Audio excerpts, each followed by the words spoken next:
The first sign came from the sky. It was a Tuesday morning when the long-range sensors on Earth's orbital station picked up something strange. A cluster of ships. Big ones. Moving fast. Moving with purpose. The station commander, a tired man named Colonel Petrov, rubbed his eyes and looked at the screen again. He had been working a double shift. He thought maybe he was seeing things. He was not seeing things. The ships came out of faster-than-light travel at the edge of the solar system. There were 240 of them. Long, dark, shaped like the bones of some ancient creature. They moved in perfect formation, the way a sword moves, not scattered, not confused, but aimed. And they were aimed at Earth. Colonel Petrov sent the alarm. Then he prayed. The Vorath hegemony had existed for 3,000 years. They had conquered 400 star systems. They had ended civilizations the way humans swat flies quickly, without much thought, without guilt. They were insectoid beings, tall and angular, with 4 arms and eyes that never blinked. They did not feel emotions the way most species did. They felt logic. They felt efficiency. And they had decided, through cold calculation, that humanity was a problem. Not yet. But soon, a human scientist, years earlier, had cracked a form of propulsion technology that should have taken another century to discover. A human engineer had built a reactor that burned cleaner and hotter than anything the galaxy had seen at Earth's stage of development. The Vorath had noticed. They had run their numbers. Their models showed that in approximately 60 years, humanity would reach a level of technological power that could challenge even the hegemony itself. 60 years was nothing to a civilization that thought in millennia. So they came. They did not send a warning. They did not offer a chance to surrender. There was no declaration of war, no diplomatic message, no ultimatum. The Vorath fleet simply arrived, took up position in high orbit, and opened fire. The first city to go was Shanghai. The orbital bombardment was precise. A column of superheated energy came down from space like the finger of some terrible god and touched the city. Shanghai did not burn. It did not crumble. It became glass flat. Smooth, silent glass in under 4 seconds. 40 million people were gone before any of them could understand what was happening. Then Mumbai, then Lagos, then São Paulo, then Chicago, then Moscow, then Cairo. 6 cities. 6 columns of light from above. 6 smoking, flat, glass-covered places where there had once been life and noise and children and food and arguments and music. The attack took 72 hours. The Vorath were not in a hurry. They were thorough. Earth's defense grid fought back. Missiles launched. Fighter craft scrambled into orbit. Brave pilots flew their ships directly at the Vorath fleet and were destroyed within seconds. The defense grid, which humanity had been so proud of, which had taken 30 years to build, was torn apart in pieces like paper in the rain. The moon was struck by a stray Vorath weapon and cracked along its southern face. Chunks of rock drifted into space. When it was over, the Vorath fleet held its position for exactly 1 hour. Then it turned and left. No second wave, no ground troops, no occupation. They had done their math. They believed the damage was enough.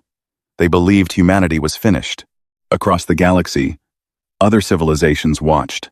The Kelthera Conclave, an ancient and powerful civilization of tall, blue-skinned beings who controlled 100 systems, watched through their deep space telescope arrays. Their ambassadors held quiet meetings. There was mild concern. There was gentle disapproval. One senior diplomat called the attack regrettable. Another called it a matter for the parties involved. They did not move a single ship. The Syndicate of Minds, a collective of machine intelligences who had been alive since before Earth, had discovered agriculture, ran probability models. They calculated humanity's chance of survival. The number they arrived at was not encouraging. They filed the information in their archives and went back to other things. The Ovesi, the oldest known species in the galaxy, beings who existed partly as light and partly as something no one else could understand, said nothing at all. They rarely did. Humanity was, after all, new, young, small. In the great story of the galaxy, Humans had barely spoken their first words. Other civilizations had come and gone. This was not unusual.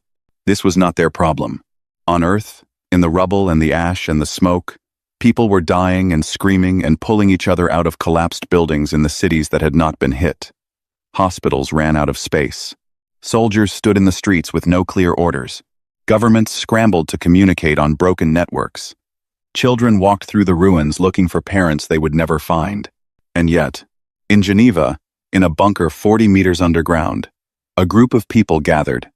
They were from different countries, different backgrounds, different beliefs. Some of them were still bleeding. Some of them had not slept. Some of them had lost everything they loved in the last 72 hours. They sat around a broken table with flickering lights above them, and they looked at each other. One of them was Admiral Yara Osei, of the Earth Defense Command. She was a Nigerian woman in her 50s, with short gray hair and a calm that did not come from peace, but from something much harder, from having already decided something. They needed to send a transmission. That much they all agreed on. The question was, what to say? Some wanted to ask the galaxy for help. Some wanted to declare surrender to the Vorath. Some wanted to say nothing, and simply begin the long process of surviving. Admiral Osei said nothing for a long time. She sat with her hands flat on the table, and she looked at the list of the dead, a number so large it did not feel real yet. She thought about Shanghai. She thought about the children in Mumbai who had been in school when the light came down. She thought about her sister in Lagos, and how there was no Lagos anymore. Then she looked up. "We send one message," she said. "Short. We send it on every frequency. We send it in every galactic language. All 47 of them. What do we say?" someone asked. She told them. They looked at her. A few of them looked unsure. One of them started to argue. She waited for the argument to stop. It stopped quickly. There was something in her eyes that made people quiet. The transmission went out 11 minutes later, bouncing off relay stations and deep space beacons, spreading across the galaxy at the speed of light. Every species with a receiver picked it up. The Vorath picked it up. The Kelthara picked it up. The Syndicate of Minds archived it automatically. It was 3 words. In every language, it said the same thing. "We remember everything." On their ship, the Vorath commander received the message. One of his officers read it aloud. There was a pause. Then the commander made a sound that, in Vorath, meant something close to amusement. He turned away and began writing his mission report. He titled it, "Humanity Threat Resolved." Somewhere across the galaxy, in a Kelthara listening station, a young analyst stared at the 3-word transmission and felt something she couldn't quite name. She had studied many dying civilizations. She had never heard one speak like that before. Not with sorrow. Not with fear. With memory. She saved the transmission in a personal file and went to make tea. She kept thinking about it all evening. She didn't know why. On Earth, the fires were still burning. The glass plains where cities had been reflected the light of the sun, in silence. Somewhere in the rubble of what had once been the most connected planet in the galaxy, 4 billion people were still alive. They were breathing. They were angry, and they had not said another word. After the 3 words, Earth went quiet. No more transmissions. No diplomatic channels opened. No ships left the solar system. No requests for aid were sent. No refugees fled to other worlds. The long-range sensors of a dozen civilizations pointed at Sol system and found nothing interesting. A damaged planet, a cracked moon, a scattering of debris where an orbital defense grid used to be. Just a wounded species sitting in the dark, licking its wounds. At least, that is what everyone assumed. The Vorath marked the file closed. Their analysts noted that the remaining human population, estimated at 4 billion, was likely too broken, too scattered, and too primitive to pose any further concern. They moved on to other problems. There were always other problems when you ran a 400-system empire. The Kelthara Conclave sent one diplomatic message to Earth's last known government address, offering humanitarian monitoring. There was no reply. They shrugged in the particular way that Kelthara shrugged a slow ripple across their upper shoulders and filed it as a dead channel. The galaxy forgot about Earth, the way people forget about a light that has gone out. One moment it is there, then it is not. And life continues. But the light had not gone out. What was happening inside the solar system during those 18 months of silence was something no species in recorded galactic history had done before. Not after a near-extinction event. Not after losing billions in 72 hours. Not after having their defense grid shredded, and their moon cracked, and their greatest cities turned to flat glass. Humanity unified. Not slowly. Not through long negotiations and compromises and committees and votes. Quickly. Completely. With a cold and total agreement that settled over the surviving 4 billion people the way winter settles over a landscape heavy, still, and absolute. Admiral Yara Ose did not take power.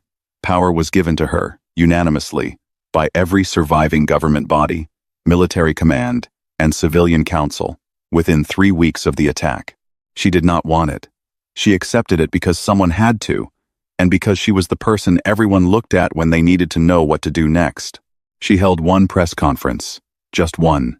She stood in front of a camera in the Geneva bunker, still wearing the same uniform she had worn during the attack, and she spoke for 4 minutes. She did not talk about grief. She did not talk about hope. She talked about what was going to happen next. Then she turned off the camera and got to work. The first thing she did was silence all outbound communication. Every frequency, every beacon, every long-range transmitter was shut down or switched to receive only. No one outside the solar system would hear a single human voice until she decided otherwise. The second thing she did was convert every civilian factory, shipyard, research lab, and manufacturing plant on Earth, Mars, and the orbital stations to military production. Completely. A factory that had made medical equipment began making reactor cores. A company that had built passenger ships began building warship frames. Universities stopped teaching history and philosophy and began teaching propulsion engineering, weapons design, and tactical AI programming. Kelthera analysts, if they had been watching, would have called it logistically impossible. No species had ever fully converted a planetary economy in under 90 days. The models said it couldn't be done. Humanity did it in 83 days. The reason was simple, and it was the same reason humanity had sent those 3 words and then gone silent. They were not panicking. They were not arguing. They were not distracted by politics or fear or the ordinary noise that fills the space between disaster and action. They were doing one thing, and only one thing. They were building the answer. 3 programs ran simultaneously, in deep secrecy, under names that would later be spoken about in galactic academic papers and military histories for centuries. Together they were called the Silence Projects, though that name was invented by historians after the fact. At the time, they had no collective name. They were simply the work. The first was the warship program. Hundreds of engineers, working in sealed orbital facilities, took the wreckage of the Vorath bombardment weapons, the ones that had turned 6 cities into glass, and spent months reverse engineering them. They did not copy them. They understood them. They found the principles behind them and rebuilt those principles from scratch, with human hands and human thinking, and when they were finished, the weapons they had designed were not copies. They were something new. Something that used the same energy principles, but focused them differently, concentrated them harder, released them faster. A weapon that could do to a warship what the Vorath had done to Shanghai in under 2 seconds. Then they built ships around those weapons. Not defense ships. Not ships designed to intercept or protect. Ships designed for one purpose only: to go somewhere and deliver consequences. The second program was quieter. A team of the best network engineers and AI specialists on Earth built a distributed system spread across thousands of small relay nodes that spent 12 months quietly inserting itself into Vorath communication. Infrastructure. Not loudly, not visibly. Thread by thread, signal by signal, the way ivy grows through stone. By the time 6 months had passed, they could read every Vorath military communication. By month 9, they could alter them. By month 12, they could silence them entirely, on command, all at once. The Vorath never noticed. Their cybersecurity was excellent by any standard the galaxy had previously seen. But it had never been tested by human engineers who had nothing left to lose and 18 months of uninterrupted time to work. The third program was the smallest in number and the most dangerous in practice. 300 volunteers chosen for language ability, physical adaptability, and psychological endurance were given Vorath biosignatures, biological modifications that would make them read as Vorath to any scanner. They were inserted into Vorath-controlled space, one at a time, through routes that took months to navigate. Once there, they did nothing dramatic. They walked, they watched, they counted ships, mapped supply lines, identified command structures, noted the location of every repair yard and fuel depot and communication hub in Vorath home space. They touched nothing. They took nothing. They simply remembered. 18 months into the silence, a Kelthera deep-range probe on a routine survey swing near Jupiter's orbit picked up something unusual. A faint energy reading. The probe adjusted its sensors. It ran the reading twice because the first result seemed like an error. It was not an error. In the darkness beyond Jupiter, running with no lights, no transponder signals, no communication of any kind, was a fleet. Not a small fleet. Not the scattered remains of Earth's old defense force. Something new. Something enormous. The probe counted 300 ships before its sensor range gave out. Then 400. Then, when it angled differently and extended its array to maximum, the number climbed past 1,000, past 2,000, and kept going. 3,200 warships, sitting in the dark, fully armed, silent as stones. The probe sent its data back to Kelthera Central Command automatically. It arrived during a routine morning briefing. An analyst pulled it up, looked at it for a long moment, and then did something that Kelthera analysts almost never did during routine briefings. He stood up. Within the hour, the data was in the hands of a senior Kelthera ambassador named Veth Oren, a being who had served in galactic diplomacy for over 2 centuries and who prided himself on being unshockable. He sat at his desk and he looked at the sensor image for a very long time. Then he composed a private message to the Vorath High Command. It was short. I recommend you look at what is currently sitting beyond the 4th planet of the Sol system. Do not delay. The Vorath received the message that evening. The High Admiral on duty, a seasoned commander who had overseen the bombardment of 11 civilizations, pulled up his own deep-range sensors and aimed them at the coordinates provided. He found the fleet. He sat in his command chair, and he stared at the screen. He did not speak for a very long time. His officers stood around him in silence, also staring. The ships on the screen were dark and angular and enormous, and there were so very many of them.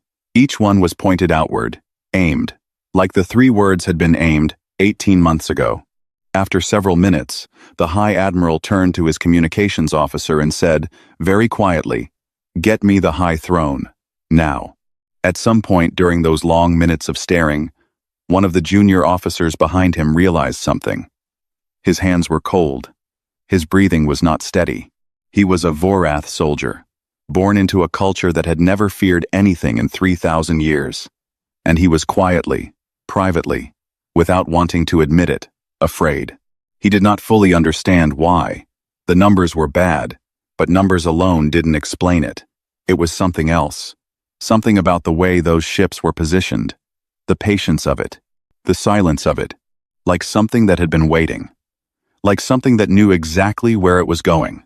He kept this feeling to himself. Across the solar system, in the dark and the quiet, 4 billion humans waited for one woman's word. Admiral Osei stood at the window of her command ship and looked at the fleet she had built. She did not look proud. She did not look angry. She looked the way a person looks when they have been carrying something very heavy for a very long time, and the moment has finally come to put it down. She turned to her communications officer. "Not yet," she said. "Yes, Admiral." She looked back at the stars. "But soon." At exactly 0400 Galactic Standard Time, every Vorath communication network went dark. Not one of them. Not some of them. All of them. At the same moment, across every Vorath-controlled system, every frequency, every military channel, every colony broadcast, every command, relay silence. The lights on their communication boards went from green to nothing. Officers across 400 systems sat up straight in their chairs and started hitting buttons. Nothing worked. The signals were not jammed. They were simply gone, as if the network had never existed. Then, 7 seconds later, every surviving Vorath screen, every display on every ship, every monitor in every command center, every public broadcast terminal in every Vorath city lit up with the same image. 6 cities, burning. Not Vorath cities, human ones. Shanghai, Mumbai, Lagos, Sao Paulo, Chicago, Moscow, Cairo. The images cycled slowly, one after another, each showing the moment of impact, the column of light, the glass that spread outward like a slow, terrible wave. The images were crisp, high definition, taken from Earth's own orbital cameras at the moment of the attack. They played on a loop, over and over, in silence. On the Vorath throne world, the High Admiral was awoken from sleep by a frantic aide. He arrived in the command center in minutes and stood before the screens with his 4 arms rigid at his sides. His officers were shouting across the room. No one had answers. The communication network was gone. The fleet positions across their empire were unknown. They were blind. He understood immediately what had happened. Humans had been inside their network, not recently, for a long time, long enough to own it completely. He had one thought, and it was not a comfortable one. How long have they been watching us? He had no answer. He still had none when, 20 minutes later, his long-range sensors showed something appearing at the edge of Vorath home space. 3,200 human warships dropped out of dark running in perfect formation. They came in slowly, deliberately, at a speed that said they were not rushing. They did not need to rush. They covered the sensor screen from edge to edge, a wall of dark angular shapes, each one running its lights now bright and cold so there would be no confusion. So the Vorath would see clearly. The fleet stopped at a distance just inside weapons range. Then it held position. No one fired. A transmission went out. Not just to the Vorath. To everyone. To every civilization with a receiver. Every galactic news relay, every diplomatic listening post. The message was broadcast on frequencies that guaranteed it would be picked up from one end of the galaxy to the other. Humanity had planned this. They wanted the galaxy to hear. A voice came through Admiral Osei's voice, clear and flat, and without emotion. You are given no warning. Neither shall you be. A pause. Earth Defense Command. Sol System. Unified Human Authority. That was all. Across the galaxy. In that moment, things went very still. In the Kelthara diplomatic halls, 3 ambassadors stood in front of their communication screens and did not speak. They had been watching the sensor feeds from the edge of Vorath space with growing disbelief for the last hour. They had done the math on the human fleet, the tonnage, the weapon signatures, the formation discipline. The math said something that none of them wanted to say aloud. In the syndicate of minds, the great network of machine intelligences that had existed for 10,000 years, every unit paused its other processes and turned full attention to the situation. Probability models that had given humanity a near-zero chance of survival 18 months ago were deleted. New models were started. The results came back quickly and were immediately marked as high priority. Even the Ovesi, those ancient beings of light, who almost never reacted to anything, had gone quiet in a way that their few observers described as something they had never seen before. The Vorath home fleet launched. They had no choice. 900 warships, the finest armada in the sector, moved to intercept the human fleet. Their commanders had faced worse odds before. They had broken civilizations with less. They moved with the confidence of 3,000 years of victory behind them. The first exchange began at long range. Vorath energy weapons crossed the space between the fleets and struck human ships. Hulls buckled. Ships broke apart. Humans died in the cold silence of space, the way humans had been dying in the cold silence of space since the first terrible hours of the attack on Earth. The human fleet absorbed the hits and closed the distance. More ships were hit. More humans died. And then the ashfall weapons fired for the first time. The guns were large, much larger than anything else on the human ships, built deep into the hull like the spine of the vessel. They made very little sound when they discharged, just a deep vibration that the crew felt in their bones, rather than their ears. What they sent outward was not a beam or a bolt, but something between the two. A compressed column of the same energy the Vorath had once rained down on Earth's cities, focused through a different geometry, released in a different shape, with a different intensity. The first target was the Vorath Fleet Command Ship, the largest vessel in their armada, carrying the fleet admiral, his entire command staff, and the best armor in the Vorath military. It was gone in less than 2 seconds. Not disabled, not damaged, not drifting. Gone.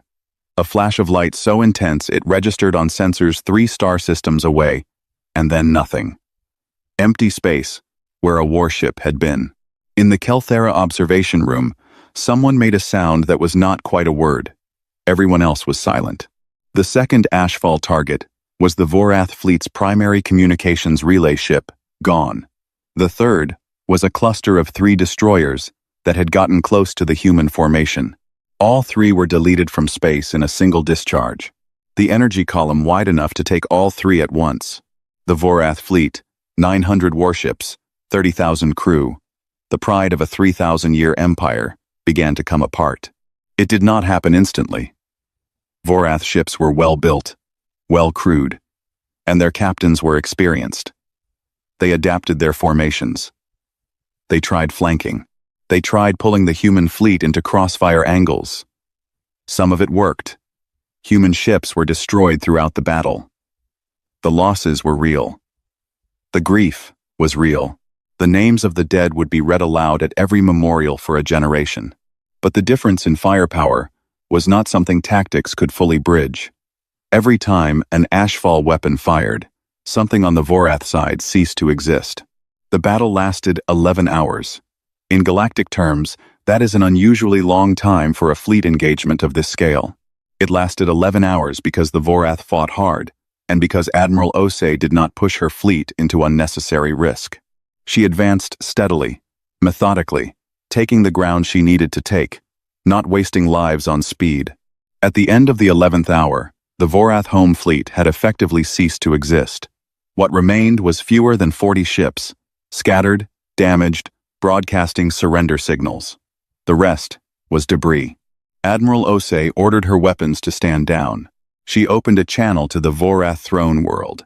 Her voice was exactly as calm as it had been at the start. "We are coming down to speak to your leadership. Have them ready. We will not wait." In the Kelthera diplomatic chamber, Veth Oran, the senior ambassador who had sent the warning to the Vorath 2 days earlier, sat in his chair without moving for a long time after the battle ended. He was 217 years old. He had lived through more events than most species remembered. He had watched civilizations fall and rise, and fall again. He had never seen anything like this. Not the destruction. Destruction was common. What he had never seen, what he had no framework for, was the combination of things that humanity had just demonstrated. The patience of 18 months. The silence. The discipline. The weapons that were made from the same energy that had been used to attack them. The message that gave no warning, because they had been given none. Every part of it was connected. Every part of it said the same thing, in the same voice. The voice of a species that had been hurt very badly, and had then sat down quietly and thought, carefully and completely, about what happened next. He picked up a pen, a very old-fashioned habit, and wrote one line on a piece of paper. They used their grief like an engineer uses a blueprint. He looked at it for a moment. Then he started writing a report to the conclave. It was going to be a very long report. There was a great deal to say. Across the galaxy, diplomatic feeds were still running. The battle recording played over and over on news relays, on academic networks, on military intelligence servers. Analysts ran numbers. Generals watched the footage. Scientists examined the weapon signatures. No one was saying much. In a quiet office on a Kelthera research station, the young analyst who had heard humanity's 3-word transmission 18 months ago pulled up the recording again. She listened to it one more time. "We remember everything." She sat back in her chair. "Yes," she said quietly, to no one in particular. You do. The shuttle came down alone. The galaxy watched. Every civilization with long-range sensors had them pointed at the Vorath throne world. Every diplomatic channel was open, recording, archiving. News relays broadcast in real time to thousands of species across hundreds of systems. The scene was simple and strange. A single human shuttle, small as a seed, descending through the clouds of the most powerful homeworld in the sector. Behind it, holding position at the edge of the planet's gravity well, the human fleet waited, silent, dark. No one on the throne world needed to be told it was there. They could feel it. The shuttle landed at the base of the High Command Spire, the tall, dark building at the heart of the Vorath capital from which the hegemony had governed 400 systems for 3,000 years. The landing pad was surrounded by Vorath soldiers, hundreds of them, in full armor, weapons ready. They stood in perfect, disciplined rows, the way a species that had conquered most of the sector knows how to stand. The shuttle door opened. Admiral Yara Ose stepped out first. She was followed by 12 soldiers, just 12. No battle armor, they wore the standard gray uniform of the Earth Defense Command, with no rank decoration except the single stripe on Ose's collar. They walked across the landing pad in a line, 12 humans and 1 admiral, into the middle of hundreds of armed Vorath soldiers, and not one of them hesitated. The image of that walk, captured by a dozen different sensors and broadcast live across the galaxy, became the most viewed recording in galactic history within 48 hours. A small human woman, gray-haired, unhurried, walking alone through the heart of the empire that had tried to erase her species. Her face was not angry. It was not triumphant. It was simply settled, the way the face of someone who has made a decision a long time ago and is now just completing the steps looks settled. The Vorath soldiers did not part easily. Some of them didn't move at all, forcing the humans to walk around them. Ose walked around them. She did not look at them. She walked toward the spire entrance and through it, and her 12 soldiers followed, and the doors closed behind them. Inside, the hall was massive, ceiling lost in shadow, walls carved with the names and records of every system the Vorath had ever claimed. It was meant to impress. It was meant to remind anyone who entered that they were standing inside 3,000 years of power. Ose did not look at the walls. She walked to the long table where the Vorath High Command was waiting 12 senior officials, including the High Sovereign himself, sitting in a row. They were all large, even by Vorath standards. They had been dressed formally. Some of them still had the manner of beings who expected to be in control of a situation. She sat down across from them. No one spoke for a moment. Then the High Sovereign, a Vorath official who had ruled the hegemony for over a century, began to speak. His translator rendered the words smoothly. He spoke about the misunderstanding. He spoke about statistical models and long-term strategic concerns. He spoke about the regrettable nature of what had happened and about the possibility of a productive relationship going forward. Ose listened to all of it without expression. When he stopped, she put a single document on the table and pushed it across to him. "These are the terms," she said. "All of them. There are no others." The High Sovereign looked at the document. He did not pick it up immediately. One of his advisors leaned in, and they exchanged a few quiet words. Then the High Sovereign looked back at Ose. "You expect us to agree to all of this?" "Yes," she said. "Some of these conditions are—" "Yes," she said again. There was a silence. The High Sovereign's 4 hands were flat on the table. He looked at her, the way a being looks at someone they are trying to understand and cannot. "You have the fleet," he said finally. "You could demand more." "I know," she said. "Then why don't you?" She looked at him for a long moment. "Because I decided what was enough before I came here. And I keep my decisions." He looked down at the document again. The first term was the Vorath military fleet. Every remaining warship, those that had surrendered in battle, and those still sitting in their shipyards, was to be transferred to Earth's control. Not destroyed, given. Humanity wanted the ships, the engineering knowledge built into them, the manufacturing infrastructure behind them. The Vorath would be left with their civilian vessels, and nothing else. If they ever built another warship without Earth's approval, the terms described the consequences clearly. The second term was information. Every Vorath database containing any information about Earth, military strength, population numbers, city locations, technology levels, infrastructure, anything was to be deleted. Completely. Verified by human engineers who would oversee the process on every Vorath system. Humanity had shown the galaxy what happened when they were treated as a known, calculable quantity. They intended to never be a known quantity again. The third term was the 14 worlds. In the Vorath Empire, there were 14 inhabited worlds whose original species had been conquered and absorbed, some of them over 1,000 years ago. Their own cultures and governments long since replaced by Vorath administration.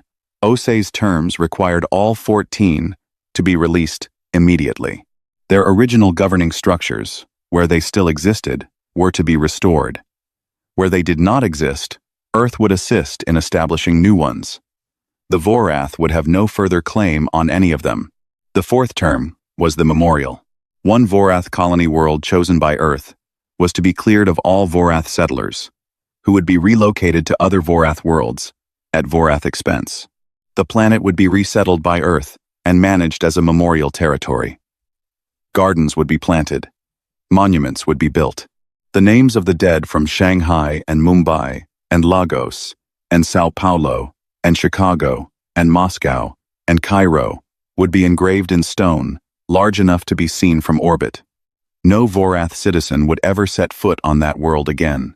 The fifth term was the final one, and it was the one that made the High Sovereign go very still when he read it. Every Vorath educational institution, every school, every academy, every training program was required to include, in its permanent curriculum, a complete and accurate account of the attack on Earth. Not a summary, not a footnote, a complete account. The decision to attack, the method, the cities that were destroyed, the number of dead, and the full record of what followed. Every generation of Vorath children would learn the names of Earth's 6 cities before they finished their basic education. They would know what the attack cost. They would teach it to their children, and their children's children, and every generation after that. For as long as the Vorath existed as a civilization, the High Sovereign read the fifth term twice. Then he set the document down. "This is not a peace treaty," he said. "This is a lesson." "Yes," Osei said. The room was quiet. The High Sovereign looked at his advisors. None of them had anything useful to offer. The fleet was gone. The communication network was in human hands. The 14 colony worlds were already beginning to see human ships in their orbit. The math was not complicated. He picked up the pen. He signed. Across the galaxy, in diplomatic halls and military command rooms and academic institutions and ordinary living spaces, beings of 100 different species watched the signing in real time. They watched the human admiral stand, collect the signed document, and walk back out of the hall with the same unhurried step she had walked in with. In the Kelthera Grand Council chamber, Ambassador Veth-Orin sat among his peers and said nothing for a long time after the feed ended. Then an aide leaned toward him and asked what the conclave's official response to these events would be.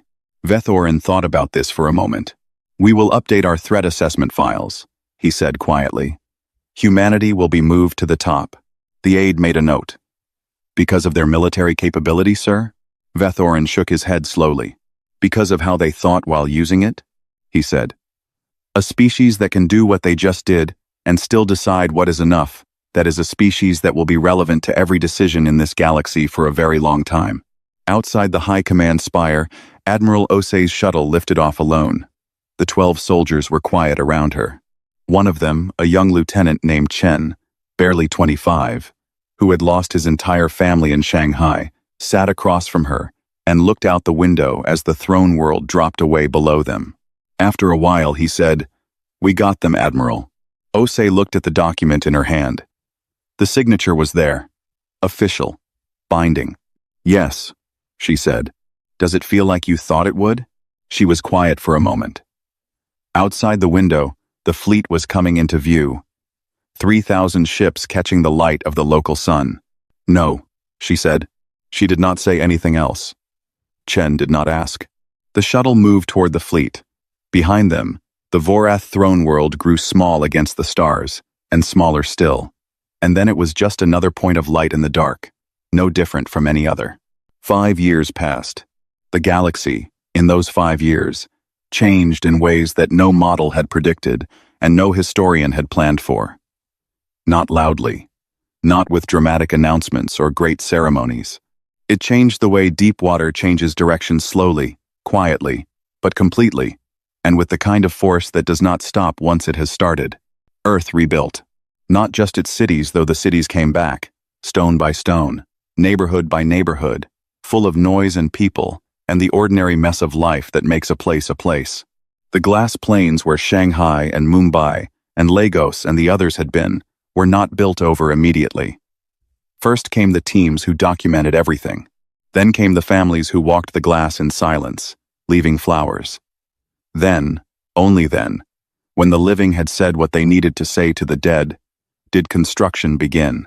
The new cities were not copies of the old ones. They were something else, taller in some places, lower in others, built around gardens and open spaces that had not existed before. The architects had been told one thing by the unified human authority: build cities that remember what happened, without making memory a cage. They tried their best. Most of them succeeded. The Vorath ships the fleet handed over under the peace terms were brought into human shipyards and taken apart. Not destroyed. Studied. Human engineers spent years understanding how every system worked, every weapon, every drive mechanism. They kept what was useful. They improved what they could improve. They discarded what was inferior to what they had already built. The shipyards on Mars and in the asteroid belt ran without pause, day and night, for 4 years.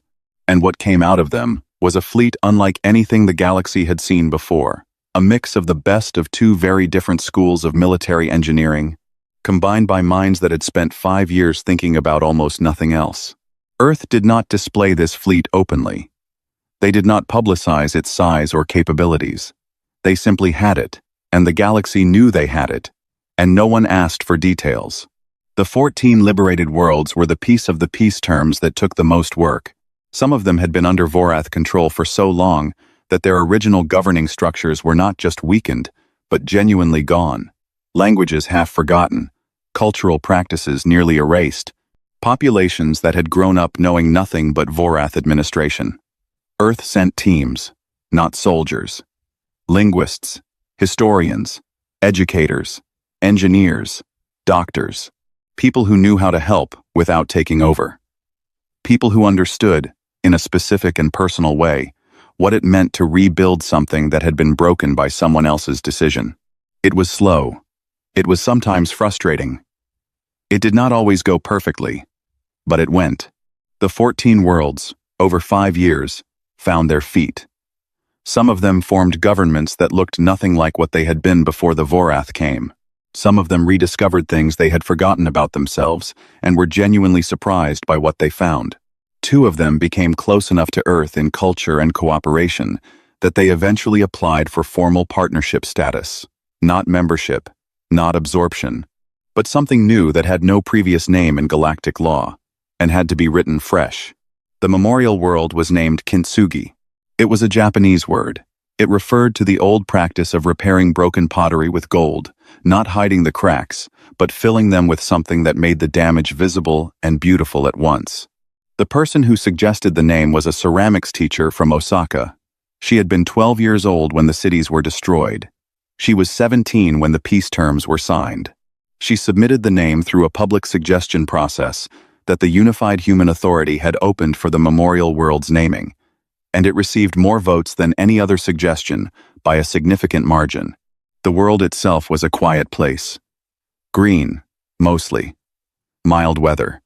Long coastlines. The Vorath settlers who had lived there were relocated with all their personal property intact and were given a formal acknowledgement in the treaty record, their names, their families, their years of residence. Some of them, in later years, wrote accounts of the relocation that were honest and complicated and did not make anyone entirely the hero or the villain. The monuments on Kintsugi were simple. No weapons, no battle scenes, no images of the fleet.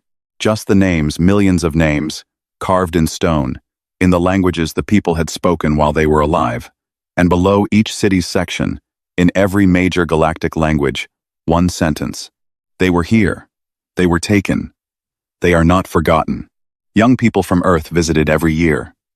So did young people from the 14 liberated worlds.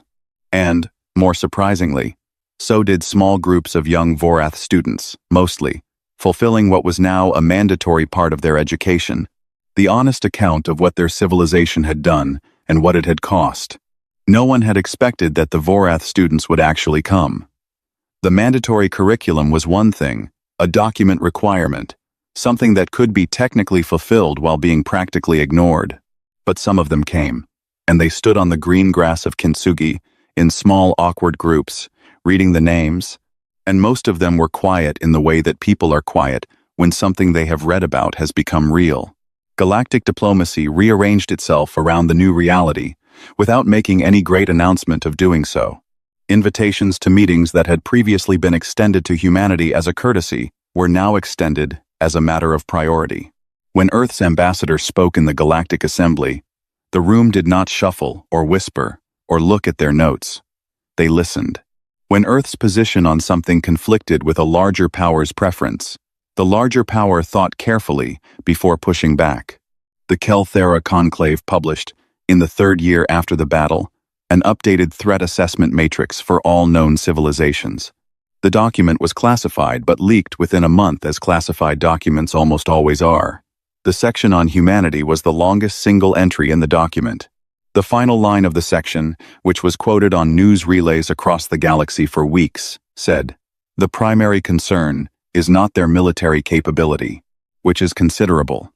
The primary concern is their decision-making pattern under extreme duress, which suggests a species capable of matching or exceeding any civilization this conclave has previously encountered." The Syndicate of Minds published nothing, as they rarely did, but their resource allocation, the vast quiet economy of machine attention, shifted noticeably toward monitoring human activities, not aggressively, not with hostility, with something that the Syndicate's few outside observers described, cautiously, as interest. The Ovesi said nothing. The Ovesi never said anything. But three of them, three beings of ancient light, who had drifted on the edges of the galaxy since before most current civilizations had existed, were observed moving slowly toward the Sol system over the course of 5 years. Moving very slowly. But moving. Nobody spoke about what that might mean. It seemed wiser not to. Admiral Yara Osei retired in the 4th year. She did not make a speech. She did not attend a ceremony. She submitted her resignation in writing, handed command of the fleet to a younger admiral she trusted, and left. She took no honor guard, no official transport. She flew commercial, under a false name, which worked for about 6 hours before someone recognized her, and the news spread across the passenger manifest. She spent the first months of her retirement doing nothing in particular. Walking. Reading things that had nothing to do with military or politics. Sleeping properly for the first time in years. Then she went to Kintsugi. She stayed for 2 weeks, the first time. Then she came back the following year. Then again, the year after that. She walked the monument paths alone, in the mornings. She sat in the gardens in the afternoons. She watched the groups of visitors, human, Vorath, Kelthara, the people from the 14 worlds, moving quietly through the space between the stones. On the third visit, she was sitting on a low stone wall near the Lagos section of the monument when a young aide found her. He had been sent by the Unified Human Authority with a message about a diplomatic matter. He was new to his job and nervous about approaching her, and he sat down carefully beside her before he remembered to introduce himself. His name was Amara. He was from Lagos, or rather, his parents had been from Lagos, and he had been born in the refugee settlements in the year after the attack, and he had grown up there, and he had never been to the place his parents came from because the place his parents came from was glass. He had delivered the message before he thought to ask her the question. Once he had asked it, he wasn't entirely sure why he had. It didn't seem entirely professional. But he asked it anyway. "Admiral, are you proud of what we did?" She was quiet for a while. The morning was cool. Somewhere nearby, A group of young Vorath students were moving through the monument paths with a human guide, reading the names. They were being careful. They were looking at everything. Osei watched them. "I'm proud of why we stopped," she said. Amara waited to see if she would say more. She didn't. He thought about it on the long flight back to Earth. He thought about it for a long time after that. He told the story later, many times, in many different contexts when he was asked to speak about the war, when he taught at the academy for a few years, when his own children were old enough to ask. He never found a shorter way to say what he meant when he told it. But the way he always ended it was the same. Humanity had proved something to the galaxy that day.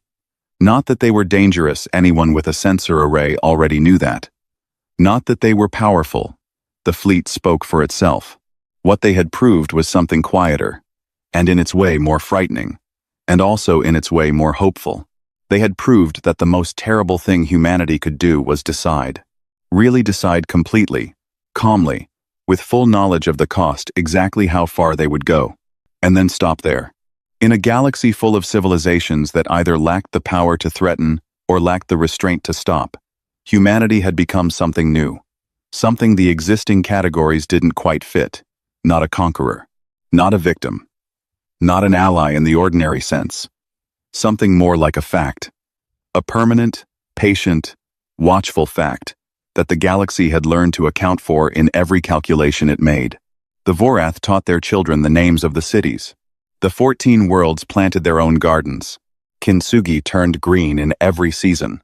And the fleet sat in the dark beyond Jupiter, lights off, waiting for a war that no one wanted to start anymore.